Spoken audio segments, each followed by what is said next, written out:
Knowing that the power over everything in your life starts with your thoughts is one of the best things you can know. But knowing it isn't enough. We need to learn how to manage the monkeys in our mind that are sending all those messages. Now I'm picturing little monkeys up there tipping away, tip, tip, tip, tip, tip, tip, tip.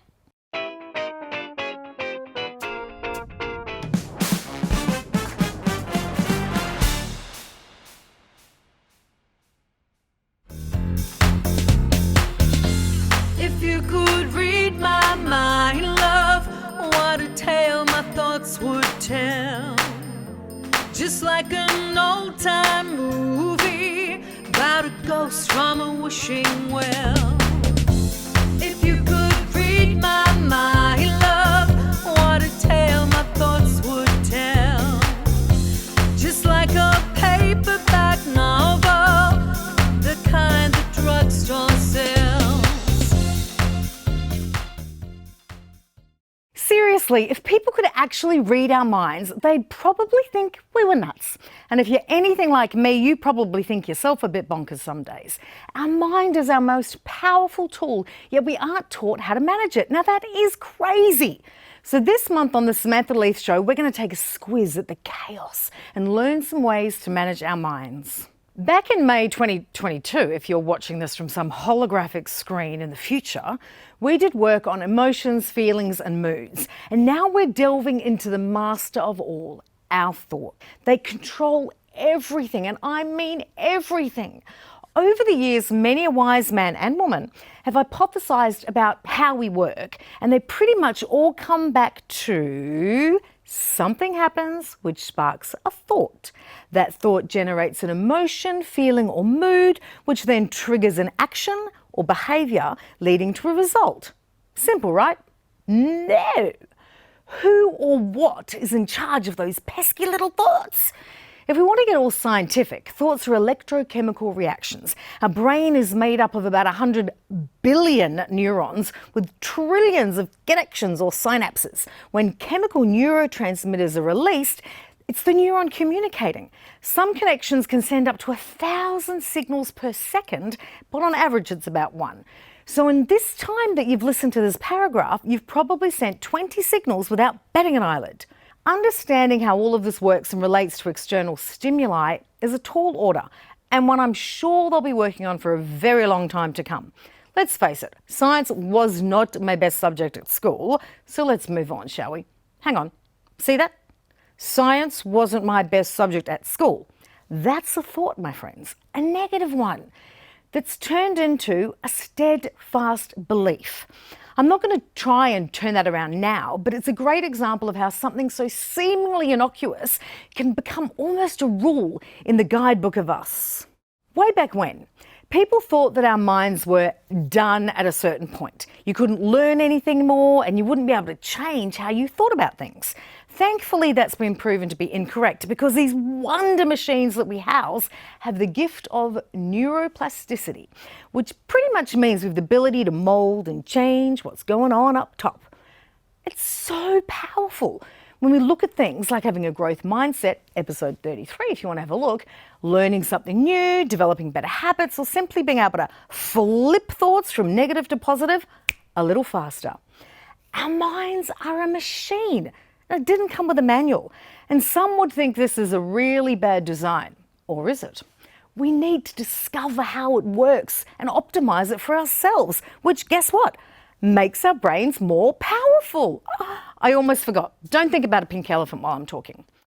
Now, as we age, this collection of thoughts we've created form a library, and we default to certain thoughts out of a habit or a pattern.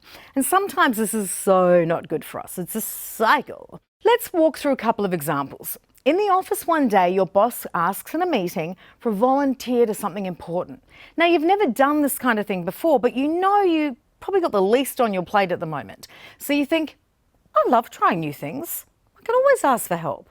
Challenges are good, and I usually succeed when I put my mind to it. So you say yes. You feel invigorated by the new work. Get up early, look after yourself more, and you check in with your boss to see how it's going. Then you openly receive her feedback. You complete the task before due date and get a bonus. That first thought triggered a bounty of good actions that created a result that can be added to your I'm extraordinary file. Or maybe you're on Bumble, chatting to a person of interest. You set up a date, then they ghost you. You think, I'm so unlovable. I'll never find anybody. All men are... So you delete the app. Then you feel lonely because you're enjoying the chatting. You sloth around more and more. 6 months later, you feel even worse. And when a friend suggests setting you up, you say, no, I don't have the confidence to meet anyone. That first thought set off a landslide of actions that prove to you that you're unlovable. Sadly, this is a pattern that happens way too often to many people. Sometimes we don't even see it happening till we've started going into or we're halfway down that negative spiral.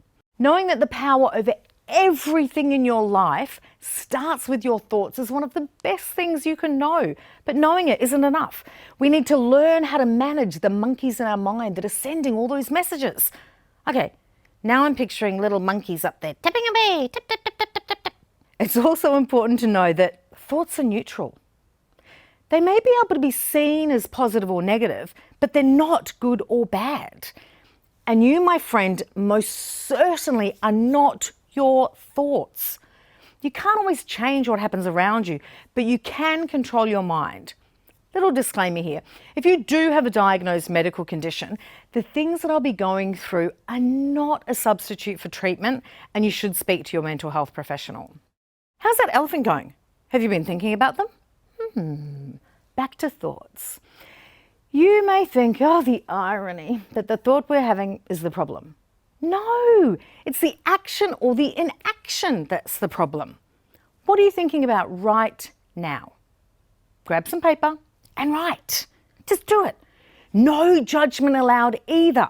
That means no reading back your words and thinking it's silly or dramatic or untrue. This is simply a brain dump of what you're thinking. Seriously, do not say, I'll do it later. Hit the pause button and write. Welcome back, welcome back, welcome back. I can't remember what that song was. Oops. You might call this a brain dump or a thought download, and I encourage you to do it often. Get that stuff out of your mind and get to work on more of the good stuff. Did you notice anything? Chances are there's some thoughts on that paper that you didn't even know you were having. Bonkers. How is it that something can be percolating up there and we don't even know? It's easy and we do it often. It's as natural as how we walk or breathe without even thinking about it. We can have so much going on in there at any one time that it's not till we stop and sort through the mess that we find what we're looking for. Okay, it might not be what we want to find, but I can promise you the thoughts that come to the front, that's the one you need to be having, the thought you need to find. Here we go. I'm thinking about that elephant again. Are you? Silly, I know, but in planting that seed of thought, the circumstance of seeing the elephant, it will have usually triggered little thoughts of elephants.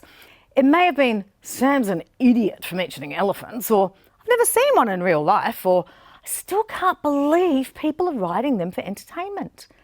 Those thoughts would have been like a little bit of popcorn on a stovetop, with the little ones fighting their way to get to the top and some being left unopened in the heat. So many of our thoughts are like that, and it can be exhausting. You're not going mad when you have this jumble happening either, I promise. It's human. It's part of the human experience, so embrace it. For the next week, I'd love it if you grab the worksheet, samanthaLeith.com freebies, and note your thoughts during the day.